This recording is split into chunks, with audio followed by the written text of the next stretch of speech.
Hi friends, నేను మీ Hemanth. Welcome back to our channel.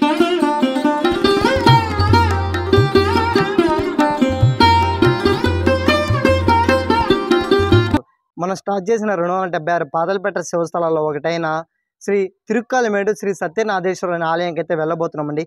ఈ ఆలయంలో అయితే దేవతల రాజైన ఇంద్రుడు అన్నదే కాకుండా నవగ్రహాల్లో ఒకరైన బుధుడు అయితే ఈ యొక్క శివలింగాన్ని అయితే పూజించారు. ఇక్కడైతే స్వామివారి అయితే స్వయంభుగా అయితే వెలిసారు. ఇప్పుడైతే మనం ఈ ఆలయం దగ్గరికి అయితే వెళ్ళి ఈ ఆలయం యొక్క పూర్తి విషయాన్ని తెలుసుకున్నాం. వీడియోని లైక్ చేసి స్టార్ట్ చేసి మన ఛానల్ సబ్స్క్రైబ్ అయితే చేసుకోండి. Let's start our video. ఈ ఆలయం దగ్గరికి చేరుకోవడానికి మన తెలుగు రాష్ట్రాల నుంచి కాంచీపురానికి డైరెక్ట్గా బస్సులు ట్రైన్స్ అయితే అవైలబుల్లో ఉంటాయండి. కాంచీపురం బస్ స్టాండ్ నుంచి అయితే ఈ ఆలయం అనేది 2 కిలోమీటర్ మాత్రమే ఉంటుంది. మనం కాంచీపురం బస్ స్టాండ్ నుంచి కానీ రైల్వే స్టేషన్ నుంచి కానీ మనకు రెగ్యులర్గా కాంచీపురం బస్ స్టాండ్ నుంచి అయితే ఆటోస్ లేదంటే టౌన్ బస్సులు కూడా అవైలబుల్లో ఉంటాయి ఈ ఆలయం దగ్గరికి.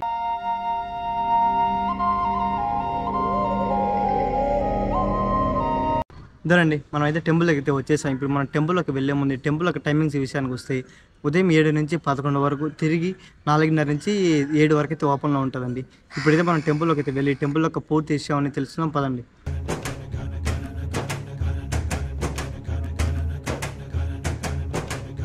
ఇప్పుడు మనం ఈ ఆలయం తాలూకా స్థల పురాణం విషయానికి వస్తే చంద్రుడు యొక్క గురువు అయిన బృహస్పతి యొక్క భార్య దారణ అయితే చంద్రుడు వివాహం చేసుకోవాలనుకుంటారు. దానికి కారణంగా అయితే శ్రీ మహావిష్ణువు కోరితే ఒక యజ్ఞం అయితే చేస్తారు. ఆ యజ్ఞానికి అయితే ఆయన యొక్క గురువు బృహస్పతిని అట్నే బృహస్పతి యొక్క భార్యని దారణ అయితే పిలుస్తారు. అప్పుడు ఆ చంద్రుడు చేసే ఒక యజ్ఞం దగ్గరికి అయితే బృహస్పతి అలానే ఆ బృహస్పతి యొక్క భార్య దారతో అయితే కలిసి వస్తారు. బృహస్పతి అంటే ఎవరో కాదండి, నవగ్రహాల్లో ఒకరైన గురువు అని కూడా పిలుస్తారు ఆయన్ని. వాళ్ళిద్దరైతే ఆ యొక్క యజ్ఞం దగ్గరికి వచ్చిన తర్వాత చంద్రుని పట్ల అయితే ఆకర్షితులైతే అవుతుంది. అప్పుడు వాళ్ళిద్దరి మధ్య అయితే సంబంధం ఏర్పడి బుధుడు అని అయితే జన్మిస్తారు. బుధుడు తన యొక్క యుక్త వయసు వచ్చిన తర్వాత అయితే ఆయన యొక్క జననానికి సంబంధించిన విషయాలన్నీ అయితే తెలుసుకుని చాలా అయితే కలవరపడతారు. అప్పుడు ఆయన అయితే నవగ్రహాల్లో ఒకరికైతే మారాలని శివుని కోసం ఇక్కడ ఎంతో కఠోరంగా అయితే తపస్సు చేస్తారు. అప్పుడు ఆయన యొక్క తపస్సుకు మెచ్చిన మహాశివుడైతే ఈ యొక్క ప్రదేశంలో అయితే ఆయనకి సత్యనాథేశ్వరికి అయితే దర్శనం ఇచ్చి ఆయనకైతే ఏం వరం కావాలని కోరుకోమంటే అప్పుడు బుధుడు నేను నవగ్రహాల్లో ఒకరికైతే ఉండాలని అయితే కోరుకుంటారు. అప్పుడు ఆయన యొక్క వరాన్ని తీర్చి స్వామివారు అయితే ఇక్కడే స్వయంభుగా అయితే వెలుస్తారు. ఈ ఆలయానికి మరొక స్థల పురాణం కూడా ఉంది, అదేంటనేది తెలుసుకుందాం. ఇప్పుడు ఈ ఆలయం తాలూకా మరొక స్థల పురాణం ఏంటంటే దేవతల రాజైన ఇంద్రుడు గౌతమ ముని యొక్క భార్య అహల్యని అయితే పొందాలని అయితే అనుకుంటారు. అప్పుడు గౌతమ ముని యొక్క ఆశ్రమం దగ్గర అయితే వెళ్ళి ఆ తెల్లవారుజామున అంటే కోడిలా అయితే మారి తెల్లవారిందని అయితే కోత కూస్తారు. దానికి కారణంగా అయితే గౌతమ ముని అయితే లేచి ఆయన యొక్క నదికి అయితే వెళ్తారు. అలానే అహల్యనైతే ఆశ్రమంలో అయితే వదిలేసి వెళ్తారు. గౌతమ ముని నదికి వెళ్ళంగానే అయితే ఏదో కీడు జరుగుతుందని తెలుసుకొని అయితే తిరిగి మళ్ళీ ఆశ్రమం దగ్గర వచ్చిన వెంటనే ఇంద్రుడు అయితే అహల్యని పొందడానికి అయితే ఆయన యొక్క ఆశ్రమం అయితే వెళ్ళుంటారు. అప్పుడు గౌతమ మునిని అయితే చూసి ఇంద్రుడు పిల్లిలా అయితే మారి తప్పించుకొని వెళ్తూ ఉంటారు. దాన్ని గమనించిన గౌతమ ముని అయితే ఆయనకు ఒక శాపం అయితే పెడతారు. అదేంటంటే ఆయనకి నువ్వు 1000 కళ్ళతో అయితే ఇబ్బంది పడుతూ ఉంటావు అనేది శపిస్తారు. ఇంద్రుడైతే ఈ యొక్క ప్రదేశం దగ్గరికి అయితే వచ్చి స్వామివారి కోసం అయితే ఎంతో తపస్సు చేస్తారు. ఆయన యొక్క శాప విమోక్షణ కోసం అయితే మహాశివుడు అయితే ఇక్కడ ఆయనకైతే దర్శనం ఇచ్చి ఆ యొక్క శాపం నుంచి అయితే విముక్తిని అయితే కలిగిస్తారు.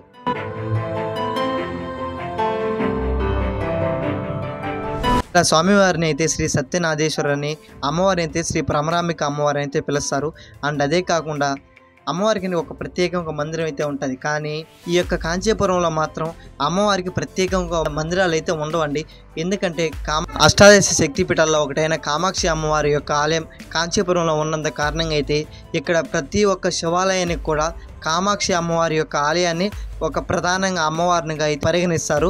అందువలన అయితే కాంచీపురంలో ఉండే ఏ యొక్క శివాలయంలో కానీ అమ్మవారికి ప్రత్యేకంగా ఒక మందిరం అయితే ఉండదు. ఓకేనండి, ఇప్పుడైతే మీకు ఈ ఆలయం తరకు పూర్తి స్థల పురాణం అన్నీ అర్థమైంది అనుకుంటున్నాను.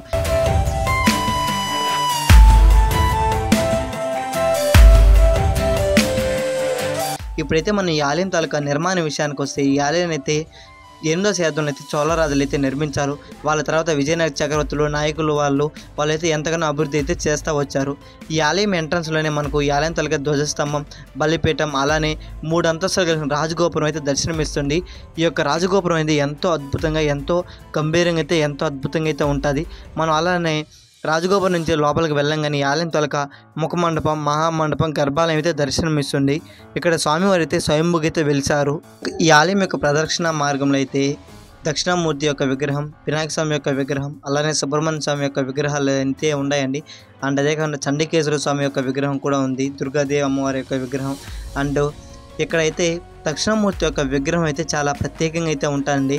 అది ఏదంటే ఎక్కడికైనా మనం సాధారణంగా దక్షిణామూర్తి యొక్క విగ్రహంలో అయితే సనక, సనంద, సనాతన, సనస్కత 4 శిష్యులతో అయితే దర్శనమిస్తారు. కానీ ఈ ఆలయంలో అయితే దక్షిణామూర్తి 7 శిష్యులు అయితే దర్శనమిస్తారు.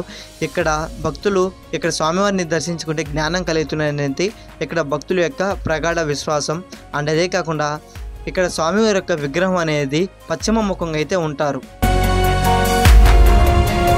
ఈ ఆలయంలో అయితే స్వామివారిని బుధుడు పూజించిన కారణంగా అయితే ఇక్కడ బుధునికి అయితే ప్రత్యేకంగా ఒక మందిరం అయితే నిర్మించారు. ఇప్పుడు మీరు చూస్తున్నారు కదా, ఇదే ఆ యొక్క మందిరం అయితే ఇక్కడ స్వామివారికి ప్రతిరోజు అయితే పూజలు అనేది నిర్వహిస్తారు. ఈ ఆలయం అనేది 7వ శతాబ్దంలో తమిళ శైవ కవులైన త్రిజ్ఞాన సంబంధాలు అయితే ఈ యొక్క స్వామివారి పైన అయితే కీర్తనలు అయితే రచించారు.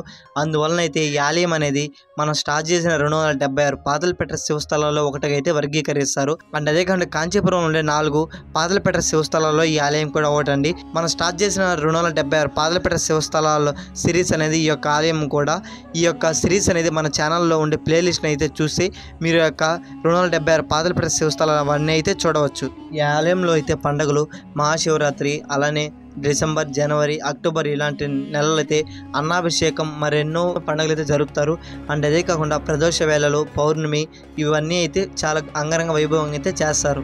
ఓకేనండి, ఇదండి ఈ ఆలయం తాలూకు పూర్తి స్థలపురం నిర్మాణం. ఇవన్నీ అయితే మీకు బాగా అర్థమైంది అనుకుంటున్నా.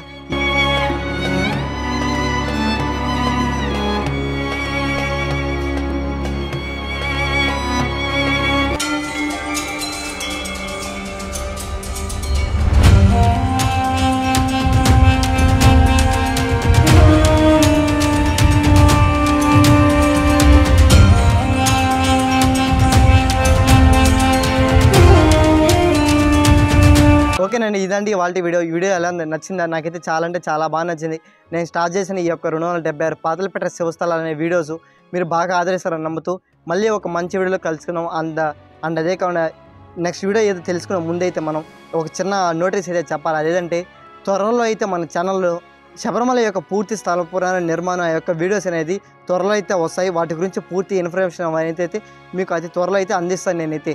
ఈ వీడియో కానీ నచ్చినైతే ఈ వీడియోని లైక్ చేసి మన ఛానల్ సబ్స్క్రైబ్ చేసుకోండి. మళ్ళీ ఒక మంచి వీడియో కలుసుకుందాం. అంతవరకు మీకు క్షేత్ర దర్శనం హేమంత్.